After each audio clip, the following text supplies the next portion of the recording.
guys, welcome. If you're new, welcome back to my channel if you're a Mai baby. So today's video is gonna be about dealing with narcissistic, toxic people. Let's get right into it, period. So this is a video that I wanted to record a couple weeks ago and I never did because I had other videos I wanted to record, but now I'm gonna do it today. Anyone that knows what it's like. I was dealing with a narcissist and a toxic person from ages 8 years old, I'd say, newborn, all the way till basically my whole life. It's just been replaced with different characters. It's like you're in a movie and it's like a series. In every series, it's like every season, every episode, it's like a different person. And I've been keeping it inside for a very, very long time. And I'm finally, I wouldn't call this my testimony, but I would say like this is my breakthrough. I'm finally not allowing people to bully me, to harass me, to smother me any longer. What was life like for me? Part one, what was life like, my point of view, dealing with people like that? Well, it always felt like they always had to belittle you, remind you of your failures, and just so that they can look better than you, so they can feel better about themselves because they're miserable and they're unhappy. That's how it was for me with my ex, with my family members, friends, you know, like it was always like that. And I just didn't understand why I was always the target. And it was worse whenever I was pregnant. And it's like, now that I am pregnant, they feel the need to attack me because I am vulnerable, which is not fair, because if I wasn't pregnant, you wouldn't be fighting me. I remember back in 2018, I was going to school. I had a full ride. I had my aunt's support, my father's support, my uncle's support, and I didn't ask for any help. I actually didn't even ask to be removed from the shelter. I was going to be in my shelter. I was part of this program called TLA, and it was the Transition Living Assistance Program. And I was up next in line to get housing assistance. So I didn't need my aunt to come to my rescue and remove me from the shelter. She just did it on her own goodwill, and that was her choice. And I accepted that help because I learned, because my house mom told me, sometimes, Kai, you just need to accept help. It's okay to accept help. It doesn't make you look weak. It doesn't make you look stupid. And that's when I learned to allow help. But then I relearned to not allow help because of how people treated me afterwards. I later on moved into my apartment that my aunt got me. She gave me a car as well. With the car came restrictions, such as rules. Same thing with my mom when she had bought me a car. There was rules. I can't drive the car unless I'm next to my mother. My mom's next to me. And people would make fun of me at school because they're like, how you have a car, but you can't even use it like that? And I said, I don't know. I was paying for insurance on her car, my car, and paying partial rent, and paying for gas, and paying for the car note with just my McDonald's job. And then with my aunt, she was paying insurance, yes, but it was just like a lot of restrictions, and I didn't like it. But you know, when you don't have money to get your own car, you accept whatever you have to do. You do whatever rule you got to do, because at the end of the day, you need it. They don't need it, but you need it. So I'm still grateful to this day, of course. And I'm not saying my aunt's a narcissist. I just feel like I'm just using that as an example, okay? How like I've never asked for help. I've always received help unintentionally. I didn't ask for it. So if I ever did get help in the past, for whoever's watching this who thinks I'm just some spoiled brat who gets things her way, it's not the case. I don't ask for help. I just get the help without asking. People find out about my situation and they give me help. It's just God working in my favor. That's all. So I move into my apartment. Everything's being paid for. I was working first, but then my aunt, uncle, and my dad decided I shouldn't work anymore because I had this health issue that came out of nowhere where I was paralyzed. I couldn't move my hand. I couldn't move my leg, nothing. And it was for a whole 3 hours. I know how long it was because I have a clock next to my bed, and I moved my head and I seen what time it started and what time it ended. Later on in life, as in this year, I found out to consider a seizure. I didn't know it was a seizure because I wasn't shaking. I was just frozen. I guess I was under a lot of stress, and my mom too, she was part of it. My mom, my aunt, my uncle, and my dad all decided for me I shouldn't work anymore. I should focus on my school and just go to school because I was in college at that time. So I accepted the help. After a while, I felt better again, and I was fine.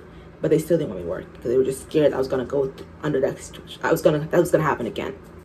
So then, after that happened, I'm going to school, running my errands, doing my big one, just my phone bills being paid by my uncle, or I don't know, it was either my aunt or my uncle. My aunt is submitting $20 a week for me to use it for gas, and I have to spread that gas out, and it was nice. Like, I'm not gonna lie, my family has done a lot for me, like, the ones that actually intentionally with their whole heart wanted to help me, and not just do it because they can throw it in my face next time. But the ones that, like my aunts, my uncle, my dad, my mom, definitely whenever they helped me, it was always with their pure of heart. Of course, in the beginning, when my mom helped me, she would rub it in my face, shove it in my face and stuff, which I didn't like. But later on, she just started doing it out of goodness of her heart. And I told her during her therapy session that I didn't like when she did that. So she changed that, thankfully. But that's one trigger I have, is whenever I ask for help, everyone in my life has always shoved it in my face later on. And now I don't feel comfortable asking for help. I feel like crying whenever I have to ask for help. And so after that, a couple months go by, and then I meet my first ex, the one that passed away. And he literally fucked everything up for me. Like, he messed it all up for me. And all things went from, I just wanted love so bad. Like, I really wanted love so bad that I allowed this man to enter my life and fuck everything good that I had going on for me. And in my culture, in African community, when a man lives with you, he has to pay all your bills. So your family feels no longer obligated to pay your bills anymore. So everyone took their money back. Everyone stopped paying for my bills. My electric bill wasn't paid. It got off. My rent wasn't paid. I had to find another way to pay myself. Like, it was just like, because I was so afraid of what he would do to my family, because he would always threaten to harm my family, that I literally just was like, fear succumbed me, and I could no longer be myself. And that was what it was like living with an abusive, narcissistic, toxic man. And that went on for 2 years. So that you can just see what kind of trauma I endured from that itself. So, and then after that chapter of my life ended, I was able to leave and stuff like that. I got into another relationship with another guy who also was the same way. I just felt like I was just so quick into jumping into relationships. I didn't really give myself time to heal. So finally, after this relationship ended, I decided to give myself peace.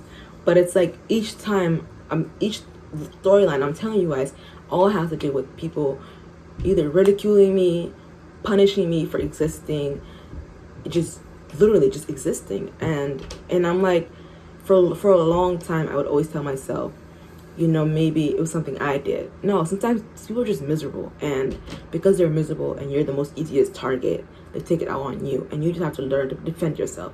If you don't defend yourself, they're gonna just keep doing it over and over again until one day one of you dies. Oh my gosh! Yeah. So I learned to defend myself. Like, these past 2-3 years, I've learned to defend myself, not let anyone treat me any other way. That's why after that incident with that guy, I became single, right? And then I was with, I moved into my new apartment. Well, I was with my mother, actually. I lived in with my mother. I moved in with my mom, and she bought me a car to take care of her and my siblings, to give them rides and stuff like that, pay bills, stuff like that. I was working 2 jobs to pay her bills, my bills, everything. And even though I was giving them my all, I was still abused. I was still mistreated. And I spent about $40,000 within the last 2 years that I could have used towards something important, like getting a very nice car, putting a down payment on a decent house, like a $1,500 house, like $150,000 house. You know, the $4K is not bad, especially that I used some of that money to fix my credit score. So because of that, I didn't have time to fix my credit. I didn't have time to do anything. I just give up my every cent to my family, because to me at that moment, I didn't matter. You know what I'm saying? What mattered was making sure that my siblings didn't get taken away by CPS, and that my mom was able to have her kids. My mom was able to get on her meds and be okay. That was more important to me than anything else. And that's something I am very bad at, is putting others before myself. I've never been selfish, and that's my issue. And I'm working on that. So learning to be selfish and learning the tactic of narcissistic people, like how they try to manipulate you and turn it on you. Like you try to tell them something that they're doing wrong, and then they'll turn it on you, make it seem like you're the problem, and then all of a sudden, because your brain is so damaged and so traumatized, you believe what they're saying, and now you feel like you're the bad guy, so now you're the one apologizing, but you did nothing wrong. I want to tell you guys that just because if you confronting someone about something they did leads to an argument or a fight, it's time to cut that person off, because it shouldn't, something so little shouldn't turn into a big grand old fight. Something so simple as doing, like, clean up after yourself, throwing trash out, like that, stuff like that shouldn't lead to that. I remember I was with my ex, and I had told him, I need my car to myself. I'm gonna drop you off because this is my car. Mind you, he was using my car to go to work. And I told this man, I need my car because I can't just be sitting around this house waiting for you to come back. We literally got into a fist fight. Mind you, I was pregnant too. We got into a fist fight, and he started hitting me, slamming my face onto the couch, and literally R-ed me. Like, R-ed me. I'm not gonna say it because, you know, YouTube and all, but literally R-ed me because I was trying to show what he's called dominance, and I wasn't listening to his word. Like, what? This is my car. It's under my name. It's literally under my fucking name. The insurance is under my name. The car note is under my name. The car license is under my name. This is my car, and you're beating me up and R-ing me because I'm saying I need to get my car back.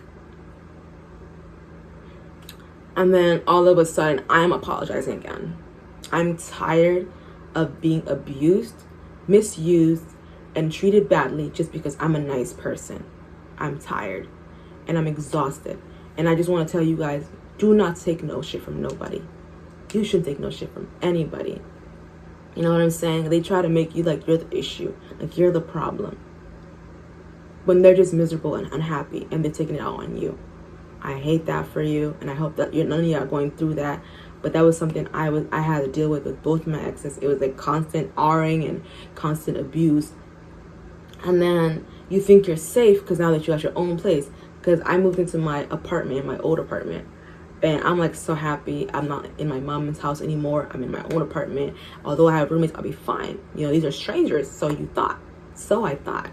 And then my roommates, they were roommates from hell, in my opinion. I mean, the racism was screaming loud. Like, I remember my first 3 weeks living there, I was fine. Like, I was at peace. I was like, fine, this is what I want. This is what I want. I want to live alone and be happy. And I was so happy. When I tell you, I was at peace, smoking my hookah, drinking my glass of wine every Saturday, reading my books. Like, I was so happy. And I got to leave the shelter. People were using me in the shelter too. Like, I mean, I didn't get hard, but like I was being used, like, just for like, because I had weed. So, because my 420 daddy got me quiche, you know what I'm saying? And because he gave me a whole jar, people only was nice to me until I had weed. Once my weed my shisha ran out, it was like, they didn't want to fuck with me no more. And then when I moved to my apartment, it was like, ever since you got that little place, that little apartment, that little room, ever since you got that little room, you've been acting like you the shit, but you're not. I'm like, you're hating on me because I was smart enough to save my money up, make sure that even though I was going to a shelter, I can still move out of the shelter sooner than, some of them were there for a year, 2 years. I mean, God forbid. I mean, God bless their souls, but I couldn't imagine being there for longer than I was. And I was only there for 3 weeks. I didn't want to be there for 3 weeks. I wanted to be there for a week and then move in. But they told me, no, I have to move in the 1st. But then I didn't want to move in the 1st. I asked if I could move in the 30th of December instead of 2022. So they let me move in because I was like, if you can get the money in by Friday, If you can bring the money by Friday, we'll give you the keys. I said, bet it up. So I brought the money in. I only had 2,000 saved up, mind you. I think I already told this in one of my other videos. But I only had 2,000 saved up, y'all. I literally only had 2,000 saved up. That's why I always tell whenever I was mentoring girls and boys in Omaha, I would always tell them, my number one rule for you guys is make sure you always, no matter what situation you're in, whether it's an abusive relationship, an unhealthy family environment, whatever it may be, always make sure you have at least $2,000 saved up in your bank account to be able to remove yourself from that place. Either invest in a vehicle, down payment on a car, buy a car from somewhere, Facebook Market, or invest in a home. Either way, 2,000 is enough to get you into the most cheapest thing, even if it's a studio apartment. Because once you get your money up, you can, after your lease is up, you can move out and go to a bigger apartment. You feel me? So I always tell everybody, my number one rule, make sure you have 2K saved in your bank account. And that's what I did for myself too. So thankfully I had $2,000 saved in my bank account. But to me, it's like I was being like, because he was so miserable. This is a guy friend, by the way. Because he was so miserable and unhappy that he was still in the shelter and I was no longer in the shelter and I got my car back. He was trying to humble me. There's always going to be someone out there that's going to try to humble you for the blessings that God gives you. I'm sorry, but if you're far and lost from God, that's not my problem. You're not gonna punish me because God's working in my favors. I'm working hard on myself. I'm working on my mental. I'm working on my personality, how I approach people. Because I'm gonna be honest, like, a part of me wanted to cuss him the fuck out, but I just said to him, you sound like you are upset that I am no longer in the same predicament as you are, and that to me is all I need to know that you are no longer a friend of mine. So I blocked him on everything. Because how dare you? Like, how dare you? You know what I went through. I told you what I went through living with my mother. I told you what I went through living with my ex-partners. I've told you all the pain I've been through, and yet you still disrespecting me because I was no longer in the same space as you. And that's what something about some narcissists is, that when you guys are no longer in the same situation, the same kind of category as them, as each other, they are upset, and because they don't know how to self-soothe, they take it out on you. I mean, this video might seem like it's not organized or anything, but I just wanted to tell you, guys signs of things you guys need to watch out for, because people would just surprise you. Like, they would literally surprise you. You would think the person that's most closest to you wouldn't harm you like that, would be there for you, even if it's not financially, just mentally. And they can't even do the bare minimum. So when I saw that guy was like that, I cut him off. I said, we can't be friends no more. You are not my friend, because my friend would never treat me like that.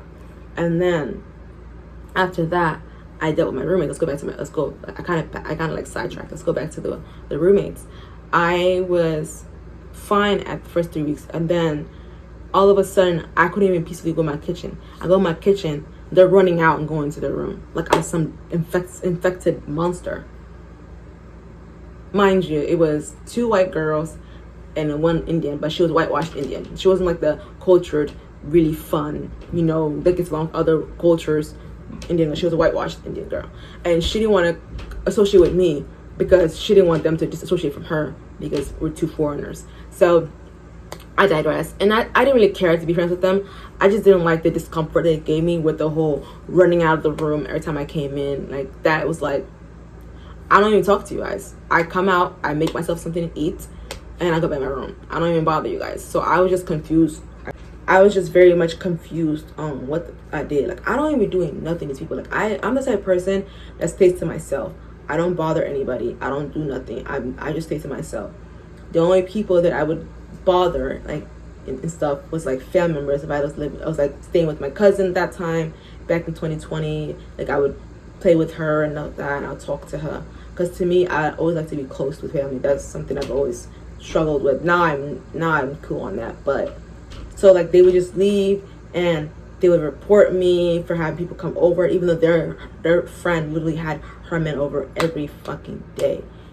And it was like I was surrounded by demonic people. Like, it was like I felt suffocated. Like, it was just like demon energy, dark dark, very, very black energy. You know how like when you can sense auras and stuff?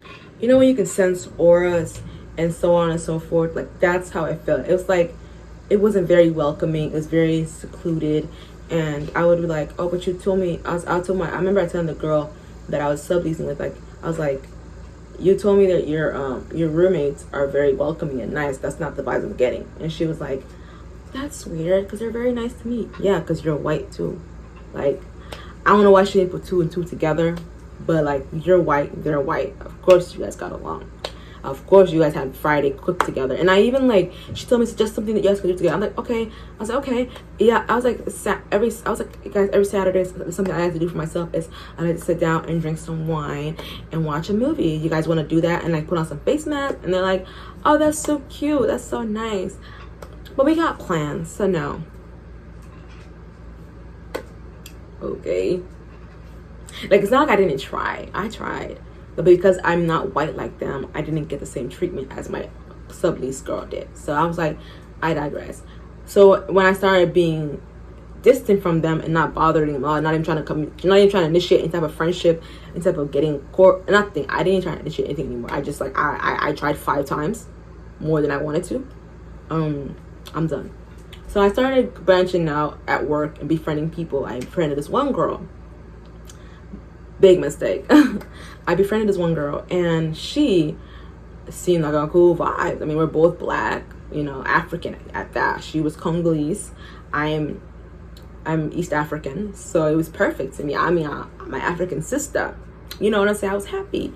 I was very happy, and I love befriending other African girls because we have so much in common when it comes to culture, our parents' expectations of us, going to school, getting education, so on and so forth, right? She seemed very sweet, and she love bombed me, is what she did. And I'm like, and I mind you, I helped this girl move into the apartment that I was living in. Told her about the apartment I'm living in. She applied, and I prayed for her to get accepted. She got accepted. Moved in. I'm gonna tell you, I was going down 3 flights of stairs to get her stuff and I filled all her things in my car that she didn't even pay gas for, by the way. I didn't even ask for gas. And I wanted to do my hair that day too. I had to do my hair the next day so that she can have her stuff moved in by then, because she was having struggles with her sister and her brother-in-law because her brother-in-law was trying to fuck on her. So to me, it's like, I'm helping you. I helped you, and I didn't want anything in return. And she fucked me over. I can do the story time on that another time. But she love bombed me, and that's one thing about narcissists, that they love to love bomb you. My exes did the same thing. When I first met them, they're very sweet, they're very, very loving. They'll love bomb you, and all of a sudden they're being that bitch to you. Like, it's like, oh, there's this device I gave you as a gift. But every time you guys get an argument, I bought that thing for you. Excuse me? Am I supposed to give you applause every time you come into the room and announce that you got it? Like, bitch, what?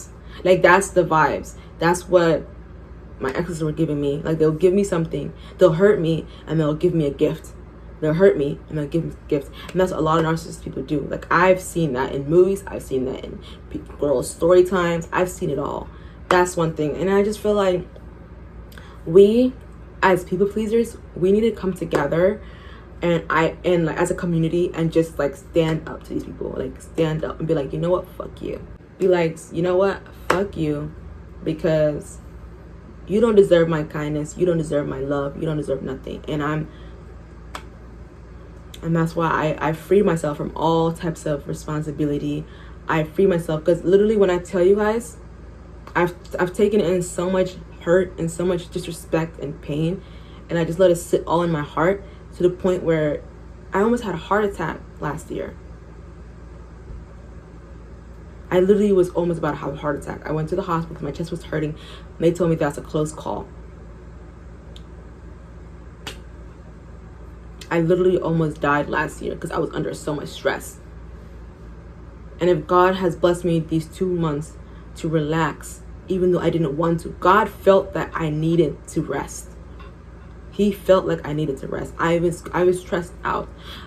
CPS case after CPS case. friends acting weird towards me. Like literally, this was last year. I just decided to cut that girl off, her friend group, move out of their apartment, go to my mama's house, and I told myself I'm gonna save up enough money to be able to get my furniture and move into my apartment. That was my decision before the decision I made afterwards.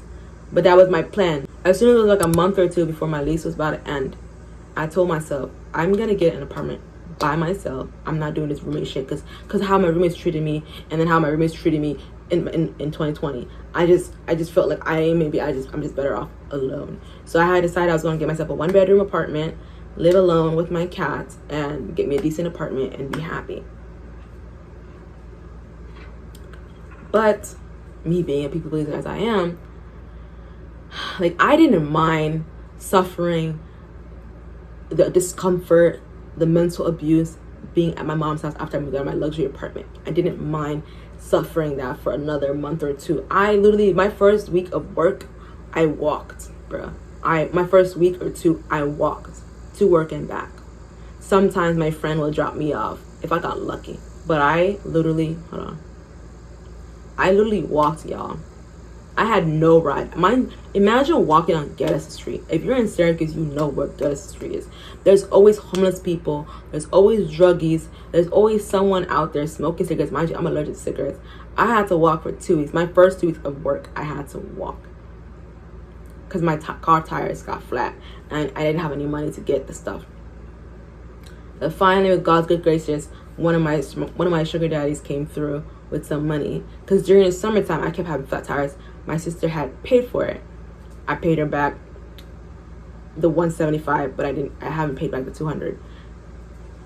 I digress.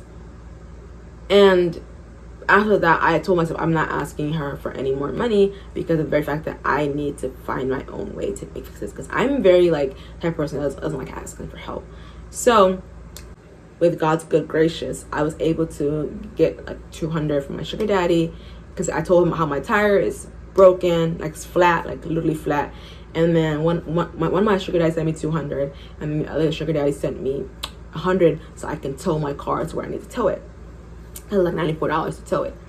So because of my sugar daddies, thanks to my good looks, period. But thanks to them, me branching out, I was able to get my car fixed and I was able to go to work. So I was like, I have my car, I have a place, I have a roof over my head, I'm not a shelter, I'm fine. I can be here as long as I need to. And I kept pleading to my sister, go get your own place. You have the amount you need to move in, forget about me. I will wait. I can stay here and wait until I'm able to get my own place. I kept pleading and pleading and pleading because I know that I like a clean home and I don't like dirty people. So somehow, some way, I was convinced to do so. I got my first check. I was convinced to do so. So I said, okay, you know what? Let's see. We are family. Let's see how it goes. No. It was good for the first month. And then all of a sudden, I'm getting told, I don't even feel like this is my home, this and that. And I'm just like, bro, what the fuck? You're always in the living room. I'm not even in the living room. Okay, so I left the living room. I'm in the room now. And there is more issues. I'm just like, what the? Can I breathe? And I told myself, why do you keep allowing yourself? So this is the question I want to have you guys ask yourself too, because I've asked myself this a lot. Why are you allowing yourself to be around be in an environment where you feel like you're suffocated with constant confusion? Why? Even in relationships, if your partner is confusing you, your partner is not satisfying your mental or physical needs, why are you keeping yourself in that environment? Why do you feel like you deserve this hurt? You know what I'm saying? And people show you their true self when you're in your most lowest. I don't have a vehicle right now because my car engine broke out, and I honestly don't feel like trying to call a bunch of places trying to see if someone can give me a deal. I'm not even trying to do that. I'm just going to sell the fucking car. It is what it is. I've had it for 2 years. I don't have a job because I wasn't let go. I was told to resign so that way I can reapply because they didn't want to lose me as a teacher. So I did reapply. I'm waiting for them to set up an interview because they don't start the hiring process until next month anyway. So I'm waiting for them to hire me again. and because I already worked there, they're gonna hire me. It's not that hard. It's a given, you know. But what happens when I start working again? Are you gonna be nice to me again? Like, you're stressed out. I get it. I'm stressed out too. And it's only been 2 months of this. Only 2 months. Imagine if it was a year of me not being able to work. It's only been 2 months. They gave me my last check in May 15th. So basically my employment ended in May 15th. We're in July. That's literally just 2 months of me not being able to have money. I've been called broke. I've been made fun of for not having, like it was my intention or something. I'm already beating up myself every day, 24/7, for not having a second job to help me keep my bills up. I'm already beating myself up every day about it, calling myself a failure every day. And then those around me adding on to the depression. It's just crazy to me. So I'm just going to tell you guys, stay strong. Prayer. Pray to God. God's got you, or to the universe. If you believe in the universe and spirituality, manifestation, I would tell you, write down your 5 top things you want to happen in the next 3 months of your life. Put it on a piece of paper, a white piece of paper, and use an orange or red marker and put it under your pillow. And watch those manifestations come to life, because mine have. You know what I'm saying? There are some things I wrote on there that have come to life. There are some things that I want to come to life, but it's taking some time, which is fine. Because why? God's timing is the right time. I want you guys to write those down, do that. And I want you guys to tell yourself, I deserve happiness. I deserve everything that life has to offer me. I deserve the respect that I give. I deserve the kindness that I give. I am beautiful. I am worthy of love. I am worthy of respect. Repeat those to yourself every day. And trust that God will make it happen, or the universe will make it happen. And trust yourself. Most importantly, trust yourself. Trust that you will get out of this dump. Because anything that causes you hardship is only temporary. It's not forever. And that is all I have to say. I want you guys to take this as a good note. Use this video as an opportunity to lift your spirit up and feel better about yourself, because we are going through this together, my friends, my babies, my loves. We are family. Big sis, little bro, little sis. We are a family, and we're going through this together. In a few years, we're gonna look back at this video, and we're gonna say, remember that time? Remember that time? It's gonna feel like a dream. It's not even gonna feel real. This pain we're going through right now is not even gonna feel real. In the next 2-3 years, our life is gonna be changed. Any predicament or situation that you are in right now is nothing right now. It doesn't matter. Put a smile on your face and tell yourself it is all temporary. It's not forever. All right, my lovelies, I want you guys to turn on that post notification bell. Cha-ching, cha-ching. Because you know you want to see more of my goofiness. Of course, when we're on our downtown too. Because I want to see more of you. Okay, period. I want you guys to go ahead and like, comment, share, and subscribe to my channel. Be part of my beautiful, beautiful, beautiful babies. Bye. I shine so bright, you might go blind.